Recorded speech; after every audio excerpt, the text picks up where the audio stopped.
Hi, my name is Alexis Smith, and I am going to tell you all a story that I've been thinking about quite a bit lately.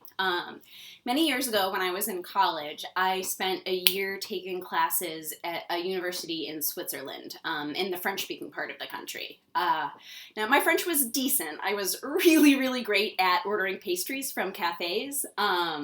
But it wasn't good enough to have like deep substantive conversations with people, so I had a really hard time making friends with the other students, and I was pretty lonely there. So shortly after I moved there, I thought I need to connect with a church community. I spent a couple weeks going to a couple of different churches in my neighborhood, but I definitely didn't understand more than like a quarter of what the pastor was saying in his sermons, and I wasn't able to participate in conversations about faith, so that clearly wasn't working.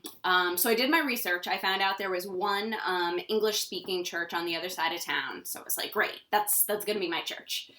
So that Sunday, I took a bus to Forest Avenue, where the church was, and walked up and down the block and up and down the block again, and there was definitely no church on that street.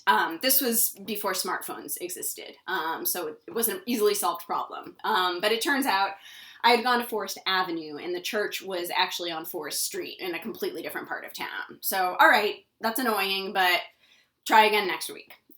So next week I had the right location. I was walking there. I was, on a hill above the church, and I could actually see the church beneath me. And it was like, fantastic, I'm in the right spot. But the last thing I needed to do to get there was go down this set of pedestrian stairs that it turns out were closed. They had just like fallen off the side of the cliff. And so there was no way to get from the top of the hill where I was to the church that, down at the bottom of the hill. And that was also very frustrating because I could physically see the church beneath me, but there was just no way to get there. So, all right, try. I eventually figured out how to get there, and by that time the service was, more than halfway over, so I didn't go in. But I'll, next week is my week to go to church. So the following week, I had the right street. I knew exactly where to go. I got there 15 minutes early, which, you may have noticed never happens for me.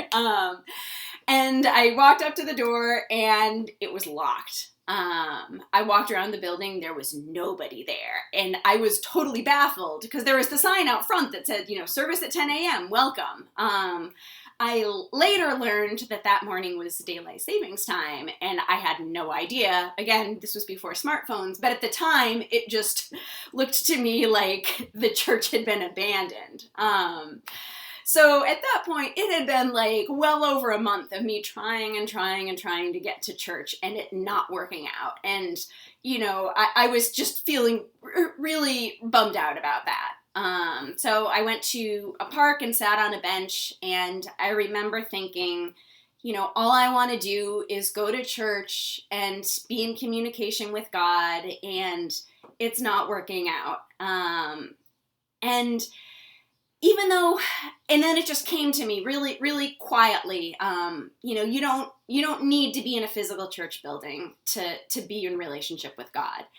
And I knew that already. There's I kept thinking of the verse at the end of Matthew where Jesus tells his disciples that, he will be with them always till the end of the age. I knew that, but I had never really felt it deeply before, until that moment when it just kind of came to me like, I'd rather be in a physical building, but, God's going to meet me wherever I am, whether I'm in church, with everyone happy, or whether I'm sitting on a park bench just really bummed out about life. God's going to meet me right there. And so I've been thinking about that a lot lately. Obviously, we're not able to go to the physical church building anymore. But it's something that's stuck with me that, when Jesus says he's going to be with you always, he means it. And when God says God's going to be with you. So I know a lot of people have put that far more eloquently, but I just thought it was something that I wanted to share, because it's been on my mind a lot. I cannot wait to be back in the physical church building with you all sometime, whenever that is. But in the meanwhile, I hope you all are well, and I'm thinking about you lots.